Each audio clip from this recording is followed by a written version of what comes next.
তুমি তো ফিরে আসবে বলেছিলে ক্ষুদিরাম, আর তো এলে না ফিরে। তুমি তো বলেছিলে 10 মাস 10 দিন পরে মাসির ঘরে জন্ম নেবে। তোমার মতো বোকা ক্ষুদিরাম আজ দেশের বড় দরকার। দেশের জন্য তুই মরতে পারিস? প্রশ্নের উত্তরে যে বুক চিতিয়ে হাসি মুখে বলবে, পারি বই কি। তুমি তো ফাঁসির কাঠে ওঠার আগে দেশের ছেলেদের বোমা বাঁধতে শিখিয়ে যেতে চেয়েছিলে। মানুষের মনে আজ চেতনার বড় অভাব। সে আজ ভীরু, স্বার্থপর। তাদের মনে সেই চেতনার বোমা ফাটার আজ বড় দরকার। ফাঁসির দড়িতে গলা দিয়ে যে সাহস হাসি মুখে বলতে পারে, ফাঁসির দড়িতে মোম লাগানো হয় কেন? কঠিন সত্যের মুখোমুখি দাঁড়ানোর মতো সেই নির্ভীক সাহস আজ বড় দরকার।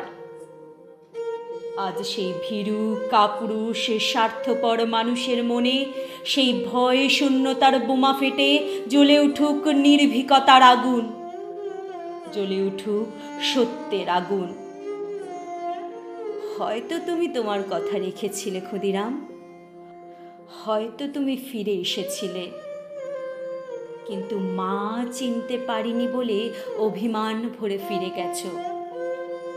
মায়ের পরে তোমার বড় অভিমান, তাই তুমি মাসির ঘরে ফিরতে চেয়েছিলে হয়তো।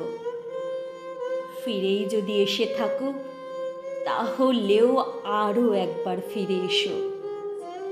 ফিরে এসো বন্ধু শিখা, ফিরে এসো আত্মবলিদানের আগুন, ফিরে এসো।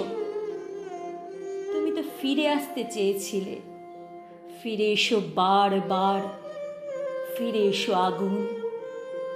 তোমার আত্মাহুতির আগুনে পবিত্র হোক এদেশের মাটি, এদেশের জল, এদেশের বাতাস।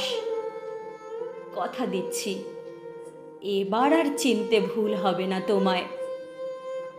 ফিরে এসো ক্ষুদিরাম, ফিরে এসো আমাদের দেশে। তোমার মতো বোকা ক্ষুদিরামের বড় প্রয়োজন। ফিরে এসো, ফিরে এসো ক্ষুদিরাম।